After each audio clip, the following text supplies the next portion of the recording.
A paz do Senhor Jesus Cristo aos irmãos. Nossa leitura diária de hoje está escrito em Marcos, capítulo 2, versículos 15 a 17. Achando-se Jesus à mesa na casa de Levi, estavam juntamente com ele e com seus discípulos muitos publicanos e pecadores, porque estes eram em grande número e também o seguiam. Os escribas dos fariseus, vendo-o comer em companhia dos pecadores e publicanos, perguntavam aos discípulos dele: por que come e bebe ele com os publicanos e pecadores? Tendo Jesus ouvido isto, respondeu-lhe: os sãos não precisam de médico, e sim os doentes. Não vim chamar justos, e sim pecadores. Mostrando seu nível de compromisso com Jesus, Levi convidou ele e seus discípulos para a sua casa, para comer com muitos cobradores de impostos e pecadores. Isso era demais para os escribas e fariseus, que se mantinham fisicamente separados dos tipos impuros. Então, eles perseguiram os discípulos de Jesus, querendo saber por que um homem santo andaria com tais pessoas. Obviamente, os líderes religiosos entenderam mal a missão de Jesus e também alguns frequentadores da igreja de hoje são os doentes que precisam de médico, dizendo: o tempo está cumprido e o reino de Deus está próximo. Arrependei-vos e crede no Evangelho. João capítulo 1, verso 15. São os maus que precisam de boas notícias. Jesus veio chamar os justos para entrarem em comunhão com Deus, nem os hipócritas, como os escribas e fariseus, que não percebiam a necessidade de ajuda espiritual. Em vez disso, ele veio chamar os pecadores, aqueles que estão falidos espiritualmente e sabem disso. Então, quando foi a última vez que você passou um tempo com um pecador? Não para que você pudesse compartilhar o pecado, mas para que pudesse apontá-lo ao seu Salvador. Se envolver-se com os perdidos é repulsivo para você. Você perdeu de vista a missão de Jesus e o chamado da igreja. João 4, 3 a 27. Deixou a Judéia, retirando-se outra vez para a Galileia, e era-lhe necessário atravessar a província de Samaria. Chegou, pois, a uma cidade samaritana chamada Sicar, perto das terras que Jacó dera a seu filho José, e estava ali a fonte de Jacó.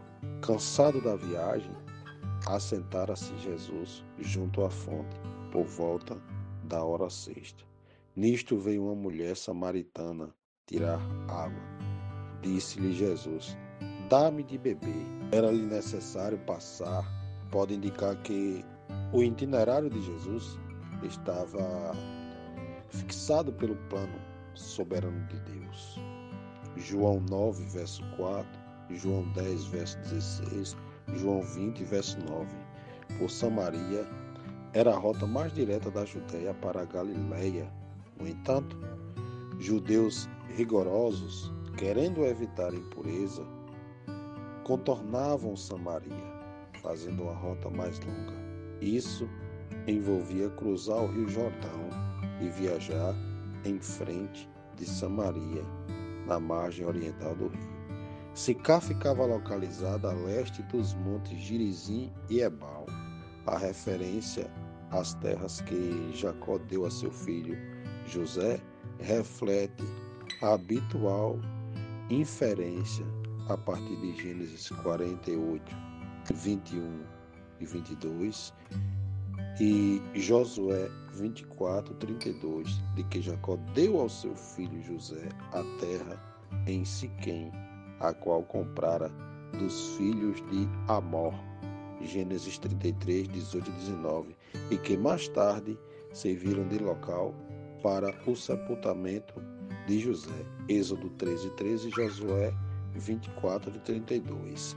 Jesus estava cansado da sua viagem. Isso revela sua humanidade genuína e completa.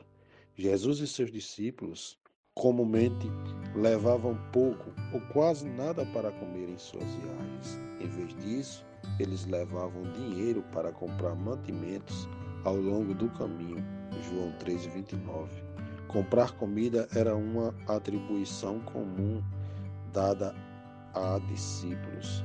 Jesus não temia ser contaminado por alimento comprado em uma vila samaritana. Os judeus não se relacionam com os samaritanos. Isso implicava para os seus leitores da diáspora que os rabinos consideravam os samaritanos como estando em um contínuo estado de impureza. As referências a Jesus como doador de água viva envolvem um duplo sentido. João 3, versos 3 e 8 e João 3,14. Literalmente a expressão se refere à água fresca da fonte. Gênesis 26:19, Levítico 14:6. Deus era conhecido como a fonte da vida. Gênesis 1:11-12, João 2:7. E a fonte de água viva. Jeremias 2:13 e Isaías 12:3. Em Números 28-11, a água jorrou da rocha, uma provisão muito necessária para os israelitas. O Poço de Jacó pode ter sido o mais fundo da Palestina. Atualmente, ele tem mais de 30 metros de profundidade e provavelmente era mais profundo nos dias de Jesus. A expressão "se fará nele uma fonte de água a jorrar" faz lembrar Isaías 12:3, Isaías 44:3, João 55:1-3. Embora tecnicamente verdadeira, a declaração da mulher era potencialmente enganosa, uma vez que podia ser atendida como se ela fosse uma mulher separada e sem relação com homem algum. Jesus sabia toda a verdade, porque Jesus era homem e Deus. A mulher havia tido 5 maridos ou 5 homens, tendo se envolvido em uma série de relacionamentos ilícitos, e também não era casada com o seu amante e atual. Relações sexuais fora do casamento são proibidas nos 2 testamentos. A mulher percebeu que Jesus sabia das circunstâncias de sua vida, aparentemente sem que alguém lhe contasse. Por essa razão, devia ser profeta. Lucas 7, verso 39. Os pais que adoraram neste monte é uma referência ao Monte Gerizim, Deuteronômio 11:29 e João 27:12. Cenário no Antigo Testamento do pronunciamento das bênçãos decorrentes da obediência ao pacto, e monte no qual Moisés ordenou a construção de um altar. Deuteronômio 27, versos 4-6. Além de Abraão, Gênesis 12:7, e Jacó, Gênesis 33:20, que construíram também altares nesta região. João 4:24. Adoração verdadeira. Deus é um espírito, e os que o adoram devem adorá-lo em espírito e em verdade, porque Deus é um espírito. Os israelitas não deviam fazer ídolos, ou seja, nenhuma imagem de qualquer coisa, como faziam as nações vizinhas. Êxodo 20, verso 4. O que Jesus queria salientar era que, uma vez que o Senhor é espírito, a adoração apropriada de sua pessoa é também uma questão de espírito e não de localização física. No verso 25, a mulher disse-lhe: "Eu sei que vem o Messias, que se chama o Cristo.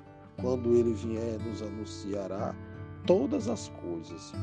Sobre Cristo como um título de Jesus. E Jesus, voltando-se e vendo que o seguiam, disse-lhes: "Que buscais?" Disseram-lhe: "Rabi, quer que dizer, mestre, onde resistes?"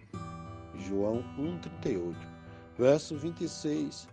Jesus disse-lhe: "Eu sou o que fala contigo."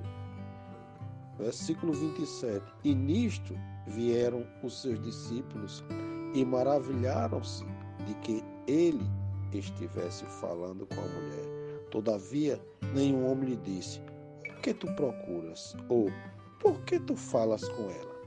A surpresa dos discípulos ao verem Jesus falando com a mulher procedia do ensino comum judaico de que conversar demais com alguém do sexo feminino, até mesmo com a própria esposa, era uma perda de tempo, distraindo a atenção de pessoas do estudo, da escritura e da meditação em Deus.